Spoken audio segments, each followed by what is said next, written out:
नमस्कार, आप सभी का बहुत बहुत स्वागत। मैं हूं मनोज खंडेलवाल और हम पढ़ रहे थे प्रोबेबिलिटी। स्टूडेंट्स, अब हम आ गए हैं चैप्टर के एंड में और हमारा लास्ट टॉपिक जो है प्रोबेबिलिटी का, random variable and probability distribution.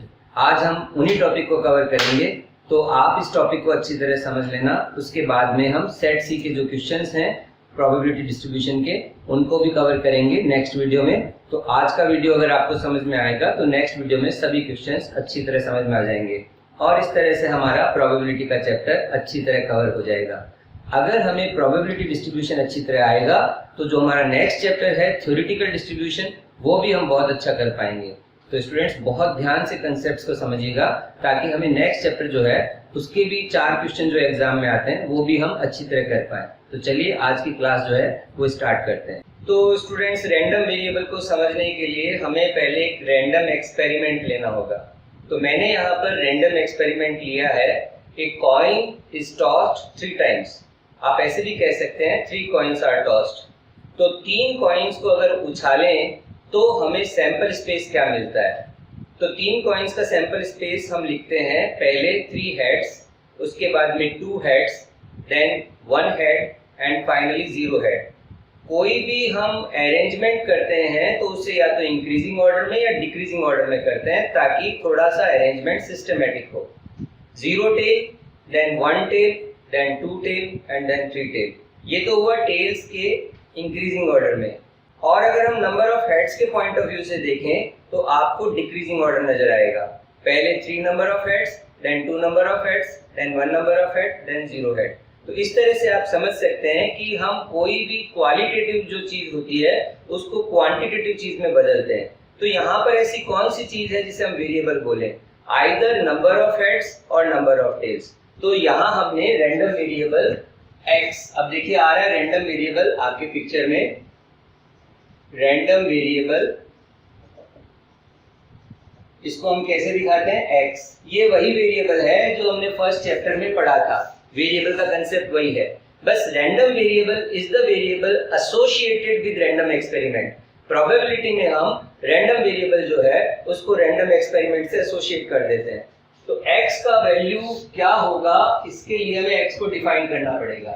तो हमने कहा x number of heads. Okay, तो x यहाँ पर हमने नंबर ऑफ हेड्स ले लिए। अब यहाँ पर x क्या क्या वैल्यू ले सकता है? अगर 3 कॉइन्स को उछालोगे तो या तो 0 हेड्स आएंगे, उसके बाद में हम बोल सकते हैं 1 हेड आ सकता है, या 2 हेड आ सकता है, या 3 हेड आ सकता है। तो ये डिस्क्रीट वैल्यू ले रहा है, 0 head, 1 head, 2 head and 3 heads. इस तरह से आपने देखा कि आप क्या कर रहे हैं, इनको नंबर्स असाइन कर रहे हैं। यहाँ पर ये हो गया 3, देखिए 3 हेड है, और फिर ये आपके जो 3 आउटकम्स हैं ये 2 हेड्स वाले हैं। ये जो 3 आउटकम है ये 1 हेड वाले हैं, और ये 0 नंबर्स ऑफ हेड। तो हमने सैंपल स्पेस को पूरा कवर कर लिया। जो रैंडम वेरिएबल हमें यहाँ मिला वो डिस्क्रीट नेचर का था, डिस्क्रीट। अब आप थोड़ा रैंडम वेरिएबल को डिस्कस कर लेते हैं ताकि हम इस एक्सपेरिमेंट को आगे करें। उससे पहले रैंडम वेरिएबल जो है उसका हमें क्लैरिटी आ जाए। रैंडम वेरिएबल x जो होता है, random variable x that is a real number, वो एक रियल नंबर होता है। ऐसा क्यों कह रहे हैं हम? बिकॉज आपने मैथमेटिक्स में भी देखा होगा x एक्सिस होती है, और x एक्सिस कहां से कहां तक होती है? माइनस इनफाइनाइट से प्लस इनफाइनाइट तक, आइदर पॉजिटिव वैल्यूज और नेगेटिव वैल्यूज और 0। तो आपका रैंडम वेरिएबल जो है वो नेगेटिव वैल्यूज भी ले सकता है, 0 भी ले सकता है, और पॉजिटिव वैल्यू भी ले सकता है। इस चीज को आप ध्यान रखें। x can be negative, can be 0, can be positive. तीनों तरह की वैल्यूज x ले सकता है depending upon the experiment and the variable defined. Now अब यहाँ पर आप रैंडम वेरिएबल को कह सकते हो कि 2 टाइप के होते हैं, जो हमने फर्स्ट चैप्टर में पढ़ा था, सेम कंसेप्ट, आइदर डिस्क्रीट और डिसकंटिन्यूअस, और दूसरा तरह का हो गया कंटिन्यूअस वेरिएबल। ये 2 तरह के हो गए। अब डिस्क्रीट जो वेरिएबल होते हैं वो आपको पता है किस तरह के वैल्यूज लेंगे, 0, 0 के बाद 1, 1 के बाद 2, 2 के बाद 3, होल नंबर्स। ओके, जो डिस्क्रीट वेरिएबल होता है वो फ्रैक्शन वैल्यूज एक्सेप्ट नहीं करते हैं, ये आपको अच्छी तरह पता है, पॉइंट्स में नहीं हो सकते, बीच के वैल्यूज नहीं लेते, they can accept only integer values. Now continuous देखिए आप, continuous can be any value, आप कोई सी भी दो वैल्यूज बोल दिए, 0 to 1 या 0 to 10, so x can take any value. मैं यहाँ पर इसको इस तरह से लिख सकता हूँ, इस बात को, x 0 भी हो सकता है, 0 से बड़ा भी हो सकता है, 10 भी हो सकता है, इनफैक्ट 10 के इक्वल भी हो सकता है। मैंने यहाँ पर दोनों इंक्लूसिव लिया है। अगर हम क्लासेस बनाते हैं तो हम नेक्स्ट लिखते हैं 10 से 20, उस टाइम पे ये 10 आप एक्सक्लूड कर सकते हो। एनीवे आप समझ गए कि continuous variable is the variable which can accept any value between two given values, जैसा हमने फर्स्ट चैप्टर में पढ़ा है। तो ये रैंडम वेरिएबल की बातें हैं जो आप अच्छी तरह समझ गए। Random variable covers the whole sample space, और सैंपल स्पेस को हम न्यूमेरिकली यानी क्वांटिटेटिव फॉर्म में ले आते हैं। ये तरीका होता है प्रोबेबिलिटी में समझने का कि हम क्वालिटेटिव जो एट्रीब्यूट होता है उसको हम क्वांटिटेटिव में कन्वर्ट कर लें। अब हम रैंडम वेरिएबल समझ चुके हैं। इस एक्सपेरिमेंट में रैंडम वेरिएबल डिस्क्रीट नेचर का है, तो हम इसी एक्सपेरिमेंट को कंटिन्यू करते हैं और पूरा टॉपिक जो है प्रोबेबिलिटी डिस्ट्रीब्यूशन, देन एवरेज जिसे हम मीन बोलते हैं, वेरिएंस एंड स्टैंडर्ड डिविएशन, वहां तक हम इसको कवर करेंगे। अब स्टूडेंट्स, हमने रैंडम एक्सपेरिमेंट समझ लिया, रैंडम वेरिएबल को भी समझ लिया, तो अब हम प्रोबेबिलिटी डिस्ट्रीब्यूशन जो है उस पर जा सकते हैं। और प्रोबेबिलिटी डिस्ट्रीब्यूशन क्या होता है, जैसा आपने फर्स्ट चैप्टर में फ्रीक्वेंसी डिस्ट्रीब्यूशन पढ़ा था। फ्रीक्वेंसी डिस्ट्रीब्यूशन दो तरह का होता है, on the basis of variable, like discrete frequency distribution and continuous frequency distribution, जिसे ग्रुप फ्रीक्वेंसी डिस्ट्रीब्यूशन भी कहते हैं। उसी तरह से प्रोबेबिलिटी डिस्ट्रीब्यूशन होता है, जैसे वहां पर हम टोटल फ्रीक्वेंसीज को डिफरेंट ग्रुप्स में डिस्ट्रीब्यूट कर देते हैं, वैसे ही यहाँ पर हम टोटल प्रोबेबिलिटी जो कि 1 होती है, 100% होती है, उसको हम डिफरेंट ग्रुप्स में वेरिएबल के जो डिफरेंट वैल्यूज हैं उनको असाइन करते हैं, डिस्ट्रीब्यूट करते हैं। तो अब हम प्रोबेबिलिटी डिस्ट्रीब्यूशन बनाने जा रहे हैं। तो प्रोबेबिलिटी डिस्ट्रीब्यूशन ठीक वैसे ही होता है जैसा हमारा फ्रीक्वेंसी डिस्ट्रीब्यूशन होता है। प्रोबेबिलिटी डिस्ट्रीब्यूशन में हमने यहाँ पर दो कॉलम बना लिए, एक x हो गया, एक p हो गया, जैसे वहां हम x और f करते थे ना, वैसे ही। अब x का वैल्यू क्या क्या हो सकता है, यहाँ पे 0 हो सकता है, 1, then 2 and then 3। आपने देखा x का वैल्यू 0, 1, 2, 3 हो सकता है। अब probability of x is equal to 0, x is equal to 0 means x किसे कहा है आपने, नंबर ऑफ हेड्स। तो 0 हेड कितने तरीके से आ सकते हैं, आप देखिए, 1 वे, आउट ऑफ 8 आउटकम्स, तो ये हो गया 1/8। Probability of 1 head x is equal to 1, तो वो 3 तरीके से आ सकता है, that is 3/8। Now probability of 2 heads, that is again 3 ways, 3/8।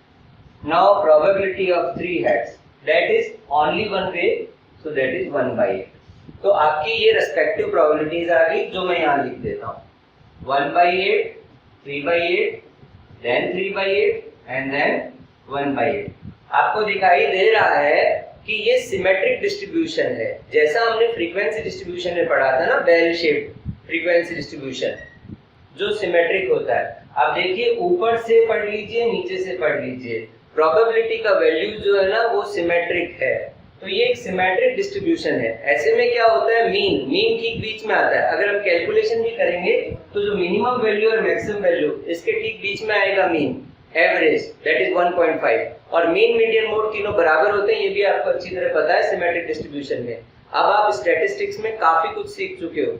तो यहाँ पर ये जो प्रोबेबिलिटी डिस्ट्रीब्यूशन आया, उसकी क्या खासियत है, सबसे पहली खासियत, sigma p is equal to 1, ये बात ध्यान रखें। टोटल प्रोबेबिलिटी यानी सम ऑफ द प्रोबेबिलिटी हमेशा 1 होनी चाहिए, तभी वो कंप्लीट प्रोबेबिलिटी डिस्ट्रीब्यूशन कहलाएगा, ये फर्स्ट कंडीशन। दूसरी बात देख सकते हो, जो p के वैल्यूज हैं वो हमेशा पॉजिटिव होंगे, यानी प्रोबेबिलिटी के वैल्यूज प्रोबेबिलिटीज आप जानते हो कि प्रोबेबिलिटी की वैल्यू 0 से 1 तक हो सकती है। सो लाइक दिस, तो प्रोबेबिलिटीज जो है उसकी वैल्यू 0 से 1 तक हो सकती है। x जो है वो माइनस में भी हो सकता है depending on the experiment, plus में भी हो सकता है, 0 भी हो सकता है। सिग्मा p जो है वो हमेशा 1 होता है। अब स्टूडेंट्स, प्रोबेबिलिटी डिस्ट्रीब्यूशन के बाद में हम नेक्स्ट पॉइंट पर जाते हैं। हमने फ्रीक्वेंसी डिस्ट्रीब्यूशन में भी यही पढ़ा था कि जब हम फ्रीक्वेंसी डिस्ट्रीब्यूशन बना लें उसके बाद में मेजर्स ऑफ सेंट्रल टेंडेंसी या डिस्पर्शन कैलकुलेट करते हैं, तो हमारा नेक्स्ट पॉइंट होगा मीन, जिसे आप एवरेज भी बोलते हो। तो मीन लिख लेते हैं। मीन का क्या फॉर्मूला होगा? तो मीन, यहाँ पर सिंबल थोड़ा चेंज कर दिया, म्यू कर दिया हमने। पहले हम एक्स बार दिखाते थे, अब हम म्यू लिख रहे हैं। दूसरा एक और वर्ड है मैथमेटिकल एक्सपेक्टेशन, जो प्रोबेबिलिटी में बहुत पॉपुलर है। इसको एक्सपेक्टेड वैल्यू भी कहते हैं। You can call it expected value. तो इसको हम क्या सिंबल देते हैं? ई of X, expected value of x. यहाँ पर ये चीज नोटिस कीजिए कि मीन और एक्सपेक्टेड वैल्यू एक ही बात होती है। तो कभी भी आपको एग्जाम में बोले मीन निकालें, मीन का मतलब एक्सपेक्टेड वैल्यू ही होता है। म्यू हमने सिंबल दिया है, ये भी आप ध्यान रखें, चाहे आप म्यू लिखें चाहे आप एक्स बार। पॉपुलेशन मीन को म्यू से रिप्रेजेंट किया जाता है और सैंपल मीन को एक्स बार से। ये स्टैटिस्टिक्स में नोटेशन होता है। अब फॉर्मूला क्या था आपका मीन का? पहले मीन का फॉर्मूला हम लिखें ताकि हमें नया कुछ नहीं सीखना पड़े। Sigma f x upon sigma F, that was the formula of arithmetic mean. अब हम प्रोबेबिलिटी डिस्ट्रीब्यूशन पढ़ लिए, तो फॉर्मूला क्या हो जाएगा? इसकी जगह हमने सिंबल चेंज कर दिया, एफ की जगह पी लगा दिया, sigma P x upon sigma P. अब आपने देखा कि जो सिग्मा पी है वो हमारा 1 आ रहा है, तो ये फॉर्मूला जो है वो हो गया सिग्मा पी एक्स अपॉन 1। तो 1 का डिवाइड करने की जरूरत नहीं है। तो मीन का फॉर्मूला क्या आया? Sigma P x. अब आप एक चीज सीखिए स्टैटिस्टिक्स में, इसी को ही हम क्या बोलते हैं? मीन को ही E of X, expected value of X, और सेम फॉर्मूला है सिग्मा पी एक्स।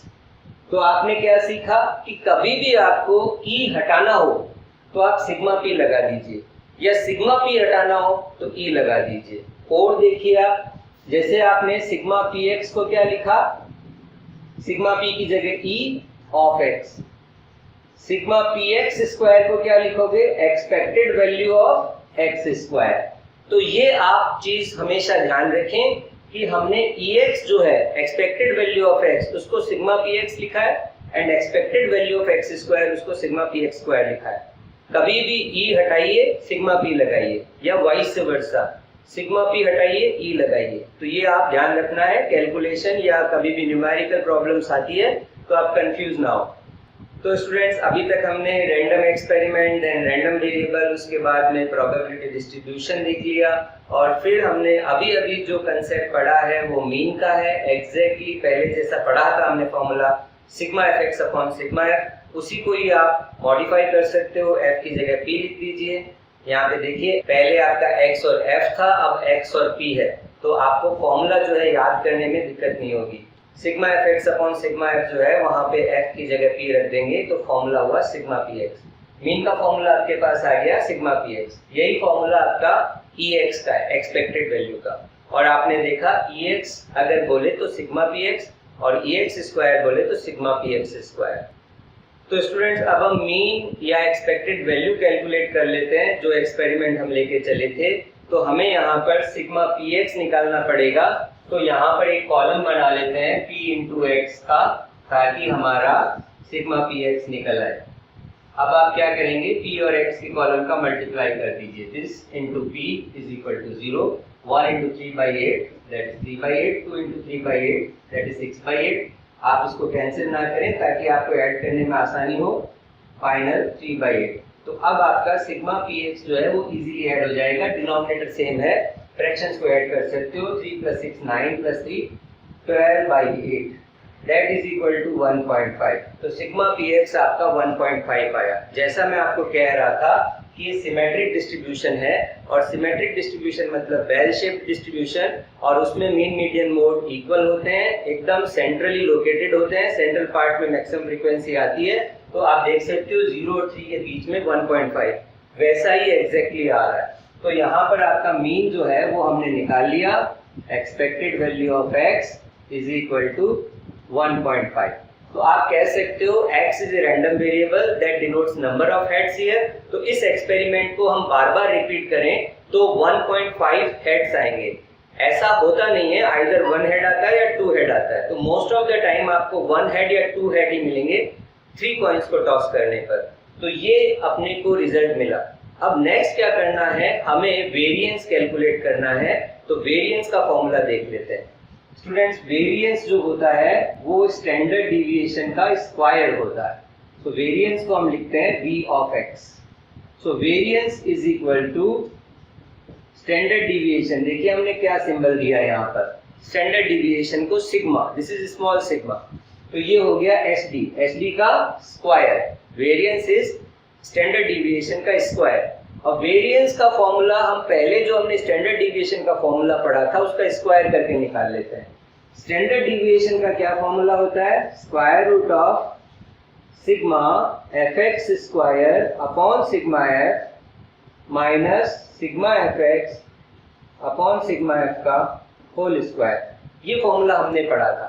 तो आप क्या कर सकते हो, इस एफ की जगह पी लिख सकते हो। तो sigma P x square upon sigma P minus sigma P x upon sigma P का होल स्क्वायर, ये आपका स्टैंडर्ड डिविएशन का फॉर्मूला आया। तो सेम फॉर्मूला हम जो पहले जैसा पढ़ा था उसी से ही हम बना रहे हैं ताकि आपको इजी लगे। अब सिग्मा पी जो होता है वो 1 होता है, तो मैं यहाँ से 1 का डिवाइड जो है इसको हटा देता हूँ। ये देखिए, उसके बाद में सिग्मा पी को मैंने इधर से भी हटा दिया। ओके, अब ये हो गया आपका स्टैंडर्ड डिविएशन। अब अगर मुझे इसका स्क्वायर करना है तो जैसे ही मैंने स्क्वायर किया ये स्क्वायर रूट कट गया। इस तरह से आपका वेरिएंस का फॉर्मूला जो है आप बना सकते हो। अगर आपको स्टैंडर्ड डिविएशन का पहले वाला फॉर्मूला आता है तो सेम प्रोबेबिलिटी डिस्ट्रीब्यूशन जो है, ये कंसेप्ट भी बहुत इजी है, इजीली आप पिकअप कर सकते हो क्योंकि आपने पहले से ही frequency distribution and measures of central tendency and dispersion पढ़ रखा है। तो आपको ये टॉपिक जो है आसानी से पकड़ में आ जाएगा। अब वेरिएंस का फॉर्मूला हमारे पास आ गया है, तो अब हम इसी एक्सपेरिमेंट का वेरिएंस भी कैलकुलेट कर लेते हैं। हमें एक और कॉलम बनाना पड़ेगा पी एक्स स्क्वायर। तो हम यहाँ पे पी एक्स स्क्वायर का कॉलम बना लेते हैं। और अब आप क्या करेंगे, x स्क्वायर को p से इंटू करें, या और सिंपल बताता हूँ, px को x से इंटू कर लें, आपका px स्क्वायर आ जाएगा। So this column and this column, ये multiply both the values. So 0 into 0 is equal to 0, 1 into 3/8 is 3/8, 2 into 6/8 is equal to 12/8, 3 into 3/8 that is 9/8। तो यहाँ से आपको सिग्मा px स्क्वायर आ जाएगा। डिनोमिनेटर सेम है, ऐड करने में आसानी होगी। 3 + 12 15, 15 + 9 दैट इज 24, 24/8। तो कितना आया, 3। तो इस तरह से आपने क्या देखा, आपके पास सिग्मा px स्क्वायर भी आ गया। अब हम वेरिएंस के फॉर्मूले में ये वैल्यूज लिख देते हैं, सिग्मा px स्क्वायर भी और सिग्मा px भी। तो यहाँ पर सिग्मा px स्क्वायर की जगह 3 एंड सिग्मा px की जगह 1.5 अगर हम रख दें तो ये हो जाएगा 3 माइनस 1.5 का स्क्वायर इज 2.25। तो आपका वैल्यू जो आया वेरिएंस का दैट इज 0.75। ये आपका वेरिएंस आ गया। इस तरह से वेरिएंस भी कैलकुलेट हो गया। तो स्टूडेंट्स, वेरिएंस के लिए आप हमेशा 2 बातें ध्यान रखेंगे। First, variance is the square of standard deviation. Second, जब कभी भी आप कैलकुलेशन करें तो सेम ओल्ड फॉर्मूला जो है उसी को ही ध्यान में रखें और f की जगह p लगा दें। आपका फॉर्मूला जो आया वेरिएंस का, sigma px square minus sigma px का होल स्क्वायर, इसी फॉर्मूले को यूज करना है। लेकिन थ्योरेटिकली जो है ना, आपको अगर क्वेश्चन एग्जाम में पूछे तो इसको बदल बदल कर पूछ सकता है। देखिए कैसे। सबसे पहले तो सिग्मा p की जगह हम यहाँ पे e लिख सकते हैं। इसी तरह ये सिग्मा px जो है इसकी जगह भी हम ex लिख सकते हैं। तो इस तरह से वो फॉर्मूला जो है वो चेंज कर लेता है, डिफरेंट नोटेशंस यूज करता है। तो कंफ्यूज ना हो। मैंने आपको बताया कभी भी e लिखा हुआ है दैट मींस सिग्मा p को आप e बना सकते हो। तो ये फॉर्मूला इस तरह से लिखा जा सकता है। एक्सपेक्टेड वैल्यू जो होती है वो मीन होती है, तो हो सकता है म्यू स्क्वायर लिखा हो, ऐसा भी किया जा सकता है। तो इस फॉर्मूले को लिखते समय थ्योरेटिकल क्वेश्चन में अगर एग्जाम में आपको वेरिएंस का फॉर्मूला पूछे तो ध्यान रखना, चाहे आप ऐसे लिखें, चाहे ऐसे और चाहे ऐसे, ये एक ही बात होती है। कैलकुलेशन करें तो आप इसी फॉर्मूले को यूज करें, हमेशा आसानी रहेगी। प्रोबेबिलिटी डिस्ट्रीब्यूशन बनाएं, उसके बाद में px का कॉलम और px स्क्वायर का कॉलम, 2 कॉलम चाहिएगा, आपका कैलकुलेशन हो जाएगा। तो फाइनली अब इस डिस्ट्रीब्यूशन का हम स्टैंडर्ड डिविएशन निकाल लेते हैं, और वेरिएंस हम निकाल चुके हैं। स्टैंडर्ड डिविएशन जो है वेरिएंस का स्क्वायर रूट होता है, तो हम यहाँ पे स्टैंडर्ड डिविएशन का फॉर्मूला इजीली लिख सकते हैं। स्टैंडर्ड डिविएशन एसडी जो है उसको क्या सिंबल दिया हमने, सिग्मा। नाउ सिग्मा जो है वो इसका वेरिएंस का square root, that is sigma px square minus sigma px का होल स्क्वायर। और आपको पता है कि मेजर्स ऑफ डिस्पर्शन जितने भी होते हैं वो सभी पॉजिटिव होते हैं, नेगेटिव हो ही नहीं सकते। तो कभी भी स्क्वायर रूट का वैल्यू जो है ना वो माइनस में ना बताएं। लाइक स्क्वायर रूट ऑफ 4 तो आप बोलते हैं +-2। स्टैंडर्ड डिविएशन कभी माइनस में नहीं होता। तो मैंने यहाँ पे आपको कॉशियसली, आप सावधान रहें, इसलिए पॉजिटिव लगाया है। अगर मैं प्लस का सिंबल नहीं भी लगाऊंगा तो भी पॉजिटिव है, ये अंडरस्टूड बात है। तो ये आपका स्टैंडर्ड डिविएशन का फॉर्मूला हो गया। यहाँ पर जो कैलकुलेशन हमने की है उससे स्टैंडर्ड डिविएशन जो है वो वेरिएंस आ रहा है 0.75, उसका स्क्वायर रूट ले लीजिए, that is approximately equal to 0.86। तो आपका स्टैंडर्ड डिविएशन भी कैलकुलेट हो गया। मीन आपने निकाल लिया, वेरिएंस आपने निकाल लिया, और स्टैंडर्ड डिविएशन भी कैलकुलेट हो गया। ये पूरा जो कंप्लीट हमने एक एक्सपेरिमेंट लिया डिस्क्रीट प्रोबेबिलिटी डिस्ट्रीब्यूशन का था, ताकि आपको एक कंसेप्ट अच्छी तरह समझ में आ जाए। रैंडम वेरिएबल क्या होता है, प्रोबेबिलिटी डिस्ट्रीब्यूशन क्या होता है, उसके बाद में मीन या expected value, then variance, then standard deviation. चलिए अब हम कुछ थ्योरम्स को डिस्कस कर लेते हैं, ताकि आपका ये टॉपिक कंप्लीटली जो है वो कवर हो जाएगा। अब स्टूडेंट्स फाइनली मैं आपको कुछ थ्योरम्स बताने जा रहा हूं, और वो है एक्सपेक्टेड वैल्यू की थ्योरम्स। तो देखिए किस तरह से एक्सपेक्टेड वैल्यू की थ्योरम्स आपको एग्जाम में पूछ सकते हैं। Expected value of x plus y, okay, so that is equal to expected value of x plus expected value of y।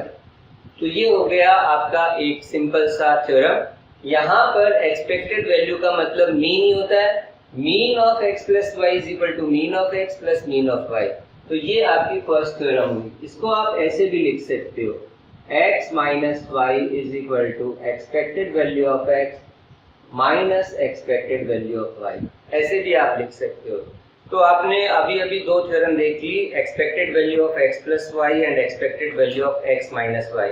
अगर आपको इस थ्योरम पे क्वेश्चन देखना है तो आप क्वेश्चन देख सकते हो, क्वेश्चन नंबर 53 ऑफ सेट ए।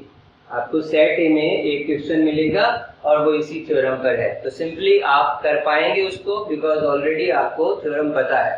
तो ये था एक्सपेक्टेड वैल्यू का थ्योरम। अब एक और थ्योरम है जो एग्जाम में बहुत जरूरी है, ध्यान रखना, and that is expected value of x into y, that is equal to expected value of x into expected value of y। यहाँ पर एक कंडीशन भी है, provided x and y are independent। अब देखिए हमने यहाँ पर ये बात ऑलरेडी पढ़ रखी है। प्रोबेबिलिटी में हमने पढ़ा था probability of x and y, intersection लगाते थे। Probability of x into probability of y कब लिखते थे, जब 2 इवेंट्स जो होती थी आपकी इंडिपेंडेंट होती थी, तभी हम लिख पाते थे। तो ये वाली थ्योरम भी आपको इजीली याद रहेगी। अब फाइनल जो बात है वो इस तरह से है, expected value of constant. Constant का मतलब यहाँ पे 2 या 3 या 4 कुछ भी हो सकता है। अगर आपका रैंडम वेरिएबल कांस्टेंट वैल्यू लेता है, that means all the observations are constant. तो बताइए एक्सपेक्टेड वैल्यू का मतलब होता है मीन। तो मीन क्या होगा, मीन भी उतना ही आएगा। अगर सारे ऑब्जर्वेशन 2 है तो मीन भी 2 आएगा। इसी तरह से आप बोल सकते हैं if all the observations are k then mean is also k। इसीलिए ध्यान रखें, कभी भी एक्सपेक्टेड वैल्यू का मतलब मीन होता है, एवरेज होता है। तो आप कंफ्यूज नहीं होंगे। तो क्या आएगा k। सो दिस वे आप इजीली जो है एक्सपेक्टेड वैल्यू की थ्योरम्स पढ़ सकते हैं। एक और थ्योरम मैं आपको बता सकता हूं, expected value of k into x, what you can write, k times of expected value of x। इसका मतलब क्या है, आप अगर वेरिएबल्स जितने भी हैं उन वैल्यूज को किसी कांस्टेंट से मल्टीप्लाई करके एवरेज निकालें, या पहले x का एवरेज निकाल के फाइनली उस कांस्टेंट से मल्टीप्लाई कर दें, one and the same thing. तो इस तरह से आपकी एक्सपेक्टेड वैल्यूज जो है उनके फॉर्मूलाज, उनके थ्योरम्स आपके पास आ गए, तो एग्जाम में आपको बिल्कुल काम आ सकते हैं। एग्जामिनर आपसे पूछ सकता है ये क्वेश्चन। अब देखते हैं कि एक्सपेक्टेड वैल्यू जो है वो क्या वैल्यूज ले सकता है। तो आपको पता है कि एक्सपेक्टेड वैल्यू का फॉर्मूला है sigma P x. Sigma P x में x जो है वो माइनस भी हो सकता है, जीरो भी हो सकता है एंड प्लस भी हो सकता है, और p जो है वो या तो जीरो हो सकता है या प्लस। मैंने केवल प्लस लिखा है। अब बताइए प्लस इंटू माइनस कैसा आया? माइनस भी आ सकता है। Plus into zero that can be zero, and plus into plus that can be plus. तो एक्सपेक्टेड वैल्यू जो है उसकी तीन तरह की वैल्यूज आ सकती है, नेगेटिव, जीरो और पॉजिटिव। अब सपोज कीजिए कि कॉमर्स में, बिजनेस में, जैसे कि सेल्स होता है, प्रॉफिट होता है, अगर आपका x आपका सेल्स है या प्रॉफिट है, तो प्रॉफिट अगर नेगेटिव आ रहा है that means it is A case of loss, है ना। प्रॉफिट आपका अगर कभी कैलकुलेट करते हैं बिजनेस में, सारी कैलकुलेशन जो है ना वो एक्सपेक्टेड वैल्यू पर होती है। आप सोच रहे होंगे ये टॉपिक कहाँ काम आता है। डेफिनेटली बड़े बिजनेस के लिए, लार्ज साइज बिजनेस के लिए सारी चीजें जो होती है ना वो एक्सपेक्टेड वैल्यू पे टिकी होती है। प्रोबेबिलिटी बहुत ज्यादा यूज होती है, डिमांड सिनेरियो एटसेट्रा, उन सब में हम पहले से ही कैलकुलेट करके चलते हैं ताकि हमारी एरर कम हो। So if expected value is less, suppose कीजिए मार्केट ए मार्केट बी, और अगर मार्केट ए में हमें मान लो एक्सपेक्टेड वैल्यू हमारे प्रॉफिट की नेगेटिव आ रही है, तो it is A case of loss, तो हम उसमें बिजनेस नहीं करेंगे। ये जस्ट मैंने आइडिया दिया ताकि आप सीए फाइनल में कभी जाएंगे तब आपको काम आएगी एक्सपेक्टेड वैल्यूज एंड प्रोबेबिलिटी के टॉपिक। तो यहाँ पर ये लॉस का केस हुआ। जीरो का मतलब it is a fair case. Fair का मतलब हो गया no profit no loss and no loss. ये बात हुई। एक बार एग्जाम में क्या हुआ था, इधर से कुछ प्रोबेबिलिटी की वैल्यू जो है वो गायब कर दी थी और बोला था कि ये एक्सपेरिमेंट जो है ना वो फेयर है। अब स्टूडेंट्स ये नहीं समझ पाए कि यहाँ पर ऑलरेडी उसने एक वैल्यू दी थी और वो थी expected value is zero, sigma P x is equal to zero. तो वो p को कुछ वेरिएबल एज्यूम करके उसे सॉल्व कर सकते थे। तो ध्यान रखें एग्जाम में वो कैसे भी यूज कर सकता है। अगर आपको वो कह रहा है कि एक्सपेरिमेंट फेयर है, दैट मीन्स आपको वो एक्सपेक्टेड वैल्यू जीरो दे रहा है। Positive is a case of gain या कहें तो प्रॉफिट। तो ये मतलब हुआ बिजनेस में एक्सपेक्टेड वैल्यू का, वो भी मैंने आपको अच्छी तरह समझा दिया। अब आपका ये जो कंप्लीट टॉपिक है random variable, probability distribution, mean या expected value, variance, standard deviation, हमने पूरी तरह से कवर कर लिया with help of one example. अब आप जो क्वेश्चन है वो आसानी से कर पाएंगे, आप चाहे तो ट्राई कर सकते हैं। नेक्स्ट वीडियो में जब मैं आऊंगा तब आपके लिए वो क्वेश्चन सॉल्व कर दूंगा। तो मिलते हैं नेक्स्ट वीडियो में स्टूडेंट्स, तब तक के लिए गुड बाय।